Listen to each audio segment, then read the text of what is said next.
Ministère des Affaires étrangères des Pays-Bas, l'Impact Cluster Oignon entre dans le cadre de notre stratégie pour renforcer les échanges bilatéraux et pour le Sénégal dans le programme Horticote qui vise à appuyer la production horticole dans la zone de Niayes. Ce projet est un consortium de 9 entreprises et institutions sénégalaises et néerlandaises. Delphi BV, l'Agence nationale de conseil agricole et rural, l'Association des producteurs maraîchers de Kayar, l'École nationale supérieure d'agriculture, Enza Zaden Exports, Hanze AgroStore International, HZPC Holland,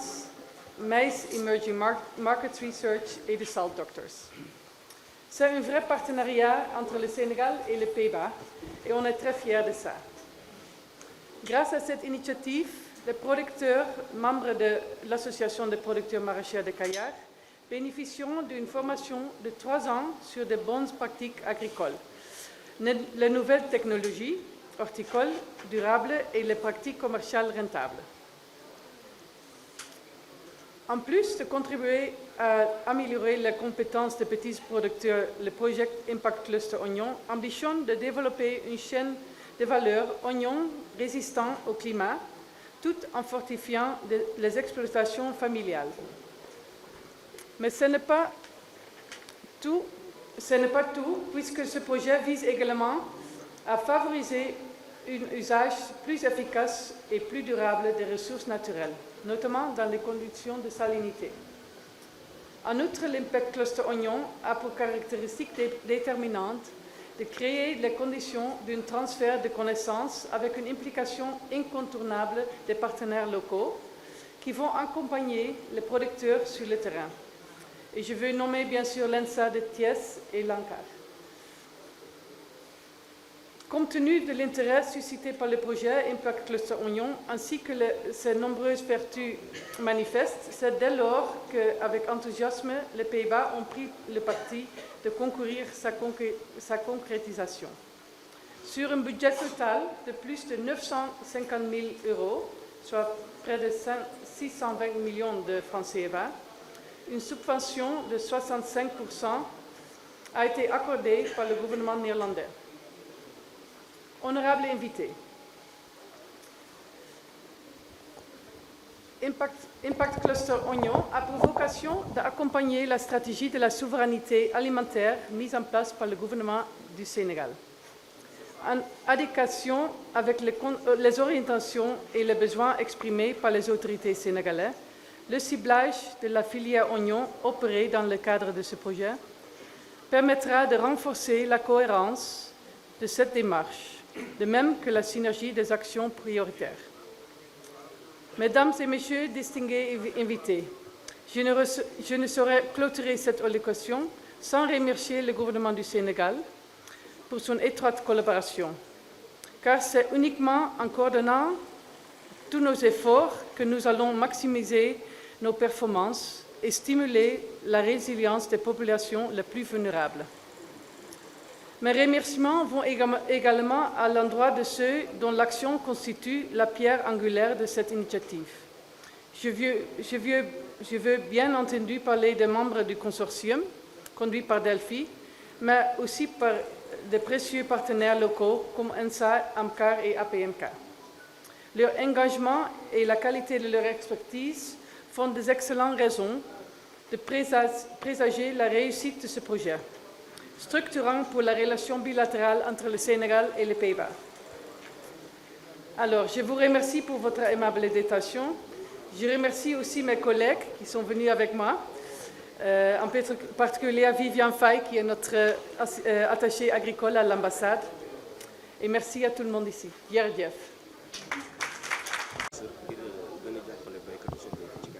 En fait, projet bi, comme nous l'avons dit, Impact Cluster Oignon dans la zone de Kayar. Donc projet bi comme ni ma ko waxé ben initiative la bi nga xamni Pays-Bas ñom ñoko indi en collaboration avec ENSA et avec l'Agence nationale de la coopération avec l'ANCAR mais également avec l'association des producteurs maraîchers de Kayar.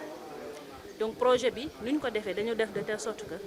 producteurs yi en quelque sorte puissent ñu renforcer seen capacité c'est-à-dire ñu jàngal leen former leen sur les technologies yi nga xam ni waa Hollande dañ ko innover ba nga gis ci dañ ci gis ay résultats notamment sur rendement l'augmentation des rendements léegi ñoom li ñuy def foofu muy baax moom la ñu bëgg a ñëw indi ci suñu pays dëkk bi jàngal ko waa ANCAR def de telle sorte que bu ñu jógee fii li ñuy fiy jàng dinañ ko mën a répliquer dans toute la zone des Niayes surtout bu ñu gisee ni zone Niayes bi nu mu important wee ci production horticole d'une manière générale pour le Sénégal donc lu ñu ngi ko def te sunu mbëbët sunu démarche mi ngi gën a accentuer sur le renforcement de capacité mooy c'est-à-dire former producteurs yi bi ñu ko commencé ba léegi def nañu plusieurs séances de formation yi des agents techniques de l'ENSA des agents techniques de l'ANCAR et des agents techniques yu nga xam ne ñu ngi jugee APMK léegi bi ñu leen def nañu 2 semaines de formation au mois de novembre bi ñu paree mois de novembre ñu defaat 2 semaines de formation au mois de janvier ba ren ji période instant bi ñu ngi waat ci formation mooy dernière semaine bi pour année bi chaque année day am 3 semaines de formation 5 semaines de formation année bi pare nañu formation yi léegi lan moo des mooy 300 producteurs yi nga xam ni moom la ñu identifié dans la zone te ñu war leen a jàngal technologie hollandaise yi 300 producteurs yooyu noonu ñoom ñii dañuy dem former leen maintenant sur le terrain sur les technologies innovantes donc comment les appeler les technologies innovantes face au climat ou bien l'agriculture intelligente face au climat donc pour wàllu xorom si nga xam ne ñu ngi yéeg ci tool yu bari rawatina njoxam gis nañ ne mënatuñ faa bay ndax xorom si loolu sax ngeen ci pexe waaw am nañ ci pexe parce que ñoom développé nañu seen dëkk bi boo seetee Pays-Bas seen dëkk bi yëpp dañu ndox la pratiquement moo leen wër te ils parviennent à produire avec des rendements en tout cas satisfaisants léegi loolu ñoom technologie yooyu noonu ñuy def qui sont lu technique bi nga xam ne dinañ améliorer rotation yi dinañ améliorer les épandages dinañ améliorer produits chimiques yi ñu utiliser ci tool bi yooyu noonu la ñu bëgg a ñëw appliquer ko dans la zone ba nga xam ne producteurs yi bu ñu ñëwee dinañ mën a bay ci tool yi nga xam ne am na problème salinité mais dinañ mën a relever le défi du rendement nga xam ne gën a yokk rendement globalement c'est ça. Merci. Mbaye. Asalaamaaleykum voilà man maa ngi tudd Mbaye Ndoye man nekk secrétaire général association des producteurs maraîchers de Kayar ni ma ko waxee rek ci njëlbeen di sant di gërëm gouvernement hollandais bi nga xamante ni si dafa lëkkaloo ak gouvernement Sénégal pour une coopération bilatérale mu jëm ci wàllu mbayum soble ci tool yi dër yu Kayar yi mu nekk coopération boo xamante ni si dañ ko formé ci benn consortium boo xamante ni juróom-ñeenti partenaires ñoom noo ko seq mais partenaires yi dëkk au niveau du Sénégal am nañ ci ñett kenn ki muy APMK keneen ki di ANCAR keneen ki di ENSA donc muy ay partenaires yu stratégique nag ñoo xamante ni noonu siy gunge sur le plan technique sur le plan étude sur le plan démonstration ba nu mën a réussir objectif bi nga xamante ni moom lañ escompté parce que objectif yi mooy lan mooy dañu gisoon ni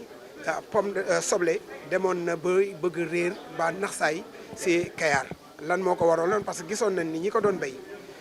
dematuñu ba man ci am rendement te gisoon nañ ni soble moo nekkoon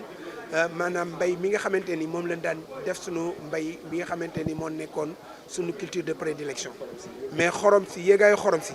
ak changement climatique yi dem na ba nu affecté nu de telle sorte que ni tey rendement yi ni am ci soble mu ngi doon tourner autour de 10 à 15 tonnes à l'hectare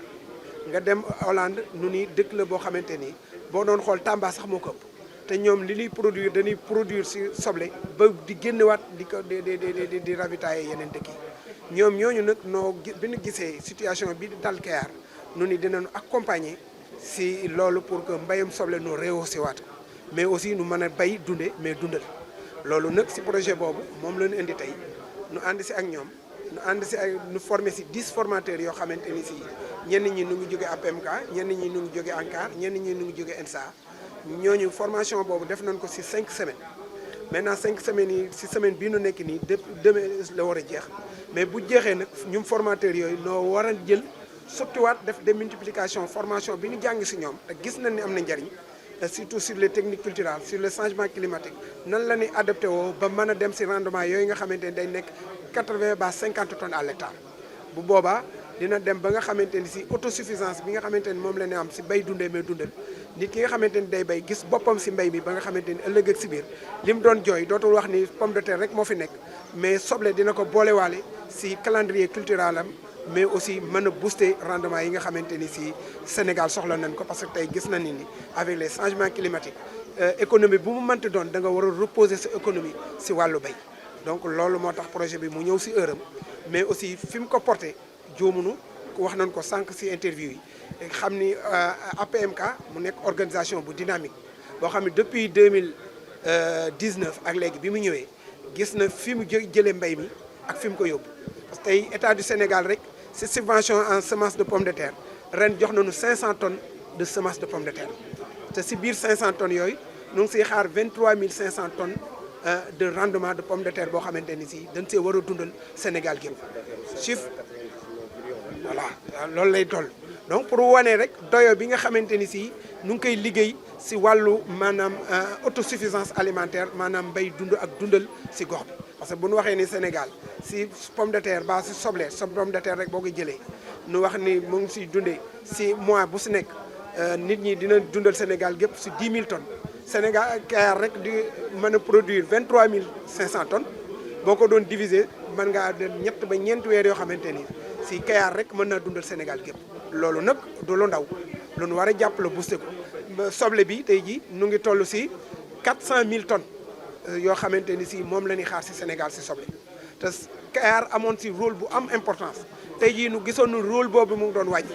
nu bëgg kaa booster waat tegaat ko si sur les rails ba nga xamante ni si tey nombre de tonnage boobu nu doon wax bu yokkul it dinañ fa ëgsi te am nañu yaakaar si projet bi parce que gis na ni ñin si accompagner cœur ouvert bi ñu si am yaatuwaay bi ñu si am ak li ñu si gunge en terme de demande financière jàpp naa ni buñ ko développé rek nu taxawal ko incha allah rabi li ñu si bëgg dinañ ko mën a am. loolu moom pour te dire actuellement jusqu'à présent boo xoolee si suñu plateforme yi soble ba mu nga fa actuellement tey dañoo am problème sax am marché yoo xamante dañ ko fay jaay parce que tey boo xoolee si tool yi soble ba mu nga fa taxaw boo xamante ni amaguñu ay produits bu nu waxante dëgg soble pomme de terre bi nag pour ren gis na ni wax dëgg yàlla am na avancé xëy na donte prix yi fa mu waroon agsi wu fa mais sant yàlla la te ba léegi mu ngi génn si tool yi te it mu ngi am stock bi boo demee si plateforme bi ba léegi lu mën a dundal fii ak fin du mois bi muy jàll ba nuy dugg si tabaski bi incha allah rabi jàpp na ni zone de Niayes bi pare na pour mën ko def parce que bu ñu jëmee suñu naataango yi mel ni Noto Mboro Potou ba léegi si boo dee xool commerçant yi demaguñu si seen biir pour mën fa génn ji pomme de terre bi si Kayar rek bi nga xam ne moo gën a jigéen région de Dakar ba léegi ba tey bi may wax ak yow pomme de terre yi mu ngi génn boo demee si plateforme bi li fa nekk ëpp na plus de 10 conteneurs donc loolu moom rassuré nañu population sénégalaise bi xam ni fii ak tabaski incha allah rabi li jëm si pomme de terre du manqué mais aussi surtout soble bi dañuy wax keñ nan la ñuy def pour nit ñi mën a jël mais gis na ni sax soble bi bu nu moytuwul fii ak ay fan dina am problème parce que am gisatuñ sax ku ko mën a jënd te wax nañ ni marché yi actuellement inondé na la ak soble.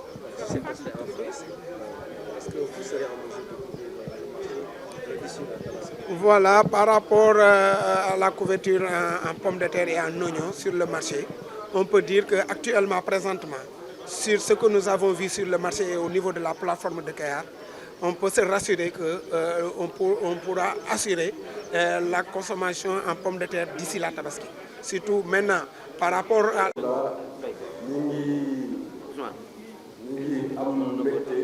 Bon, je vais me profiter au Wolof, comme ça, ambassadrice me jàng quelques... Ça, vous pourriez apprendre quelques mots en Wolof en même temps. Donc, ñi ngi am mbégte jël kàddu fii tey ci Kayar di nuyu mbooloo mi di jël nuyoo bi di ko teg ci loxo monsieur le maire de la commune de Kayar mu yeggee ñu ko ñi nga xamante ni moom lañ fi fekk ñëpp ñu teewee bis bi ñu ngi nuyu madame l'ambassadrice des Pays-Bas di ko dalal di ko wax bismillah fii nga xamante ni moom mooy commune bu Kayar di dalal également ñi nga àndal ñëpp dalal partenaire bi nga xam ni moom la ñuy wooye Delphi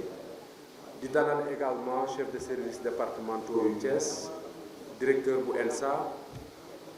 di nuyu di ziar aussi bu baax le président de APMK ak ñi nga xamante ni ñoo bokk ci association bi yëpp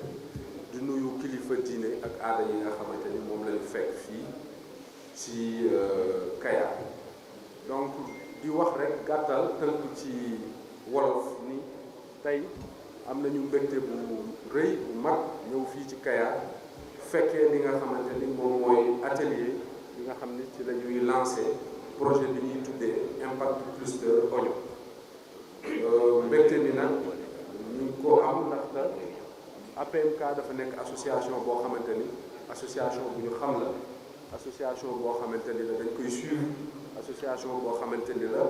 gouvernement bu Sénégal, état bu Sénégal, service yi nekk Thiès, technique Thiès yi dañ koy suivre di ko jàppale. moo tax tout à l'heure maa ngi koy wax ci tubaab ma ni APMK bu amee partenariat bu toll nii ak Pays-Bas, APMK mérité na am partenariat bu toll nii ak Pays-Bas ndaxte APMK association la boo xam ni dafay taxawal ci wàllum doxalin dafay taxawal association bi ni mu ko war a taxawal réunion yu mu war a def da koy def rapport financier yi mu war a def da koy def mooy lu jëm ci wàllu fonctionnement association bi finance yi lépp association bi da koy def di ko présenter service technique yi di ko présenter li nga xam ni moom mooy ñun ñi représenter état bi fii ci Kayar moo tax boo wax sànq ni APMK mérité na li nga xamante ni moom mooy partenariat bi mu am li leen di ñaax nag mooy ñu fexe ba ñu jàpp projet bi ñu gunge projet bi ñu fexe ba mbébét yi nga xamante ni moom la ñu am ci projet bi yàlla def mu am te man gëm naa ni dina am ñi ma toogal ci présidium bi ñëpp chef de service yi fi nekk ñëpp gëm nañ ni projet bi incha allahu rabbi dina am et naturellement dañuy renouveler li nga xamante ni moom mooy assistance appui service technique bu état yi ba nga xamante ni lépp loo xam ni dañ ko war a def ci projet bi dinañ ànd ak APMK def ko incha allahu rabbi di terminer rek di wax ni li ngeen di def nii ça rentre en droite ligne ak li nga xamante ni moom mooy politique yi nga xam ne yu bees la yu gouvernement bu Sénégal indi donc yéen a ngi ci yoon bu baax bi continuer leen ci yoon bu baax bi incha allahu rabbi ñun aussi dinañu mobiliser wu nekk seen wet nekk seen ginnaaw nekk seen kanam ngir li nga xamante ni moom mooy projet bi li ñu ci soxla ñu jot ko ci pour l'intérêt de la population muy njëriñu population bu Kayar et même au-delà de Kayar ci loolu ma wax ni tey fii ci Kayar déclaré naa ubbiteg atelier bi nga xamante ni mooy atelier bi ñuy woo bu lancé projet bi ñuy woowee impact cluster oignon te loolu yëpp maa ngi koy def ci turu ministre de l'agriculture de la souveraineté alimentaire mais également ci turu ministre de l'enseignement supérieur de la recherche et de l'innovation maa ngi leen di gërëm di leen sant merci.